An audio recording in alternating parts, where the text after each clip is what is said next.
Hi, this is Joe, and thanks for coming back for another video. In this video, we're going to install a seat post shock absorber on the Jetson Bolt Pro e-bike. But first, a couple answers to some viewers' questions. In the last video, we showed you how to replace and adjust new brake pads on the Jetson Bolt Pro. A couple users came back and said when they looked at their brake pads, one side was wearing a little differently than the other side, and the gaps between the actual pads on the actual disc pad were different. And this is a very common problem. The pads do not wear evenly. There's a lot of gaps, and because of some of the mechanical properties of the way the calipers work on the disc pad, it's very common for one disc pad to wear a little bit more than the other. What you want to do is keep an eye on the brake pad wear. If one side starts to get a little less to the point to where you have trouble seeing the actual brake pad material against the metal mounting plate, you want to go ahead and change both pads on that particular wheel, whether it's the front wheel or the rear wheel. If you look at your car, the brake pads on your car, you encounter the same problem. Sometimes one pad will wear more than the other pad. And again, when that pad wears down to where there's very little brake pad media mounted onto the brake pad backing plate, it's time then to change both brake pads on the caliper on either side. So that's a common problem. You get it in automobiles, you get it in e-bikes, you get it in any motorcycles. It's a very common problem. So just keep an eye on your brake pads and change them when one side gets a little low or both sides gets a little low. And it's always a good idea to change both brake pads with brand new ones. When you purchase a new e-bike or automobile, the manufacturer puts on inexpensive pads.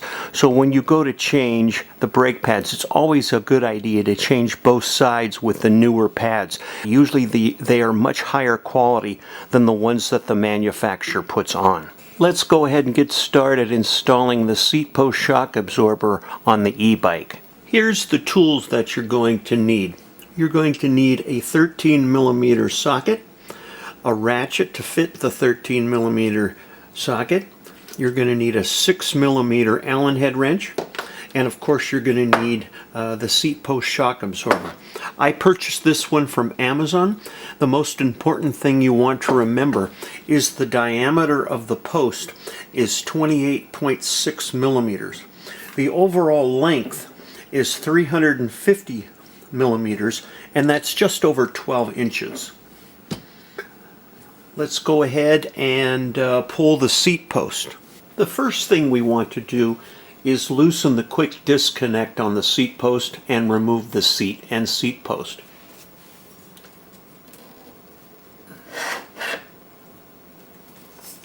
First thing we want to do is check the position of the seat. You may have a different position that you like that feels more comfortable than perfectly level. So you want to check your angle here so that when you put on the new seat post, you can maintain that same angle of the seat to the seat post.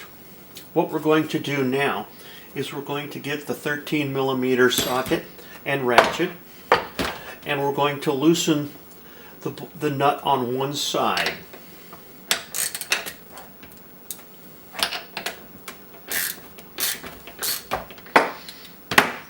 Then at this point, it's very easy to remove the seat from the original seat post.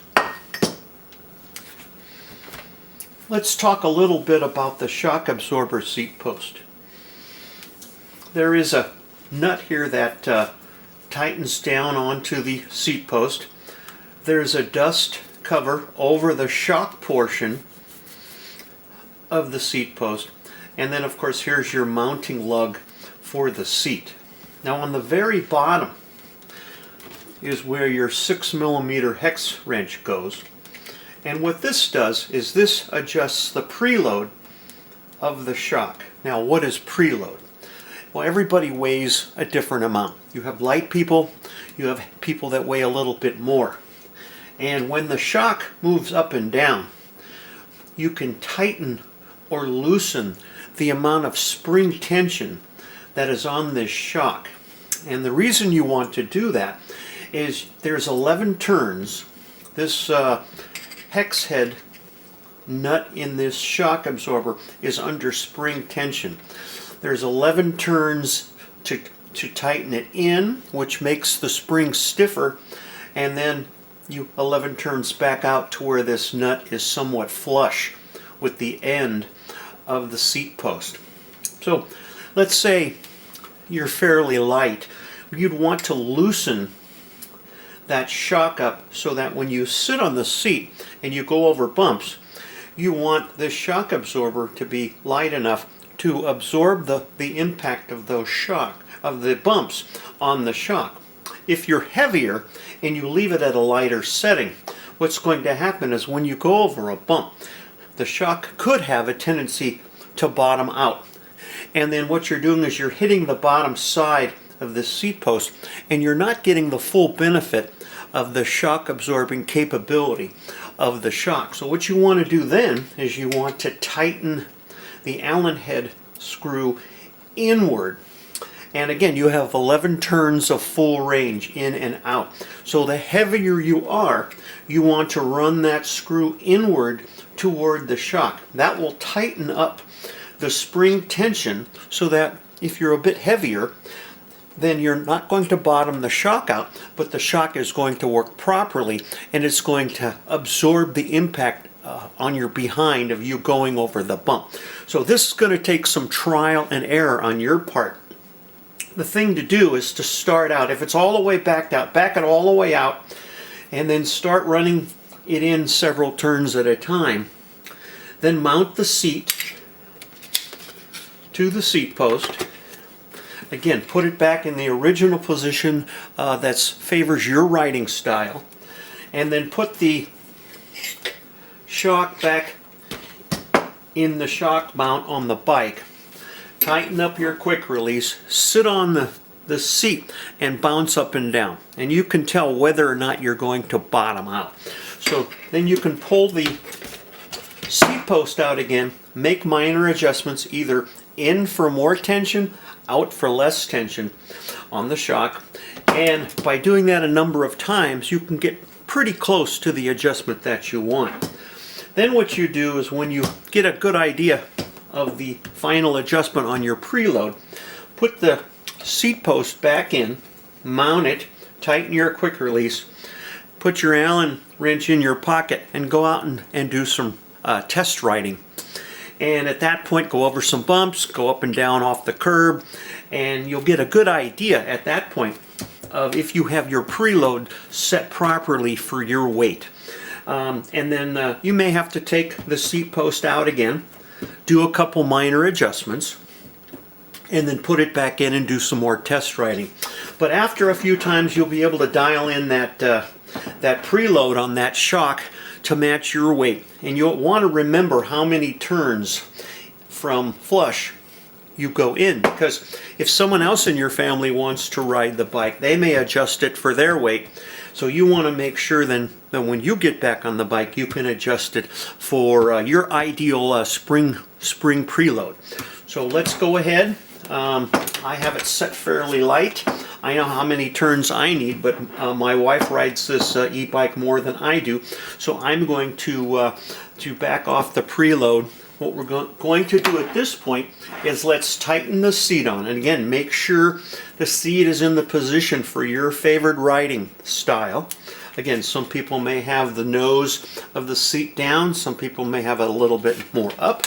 So what we're going to do now is tighten it back up.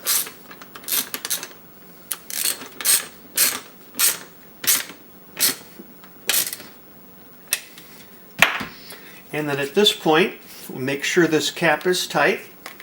We want to mount the seat post back in the bike, position it to your proper height, and then tighten the quick release.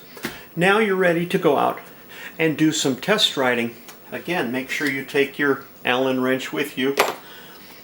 After a couple times riding and adjusting, you should dial in that preload. Again, I weigh 220 pounds, and the shock absorber was strong enough by me adjusting the preload that it evened out the bumps and provided a very comfortable ride. Hope you enjoyed this video. We'll see you next time.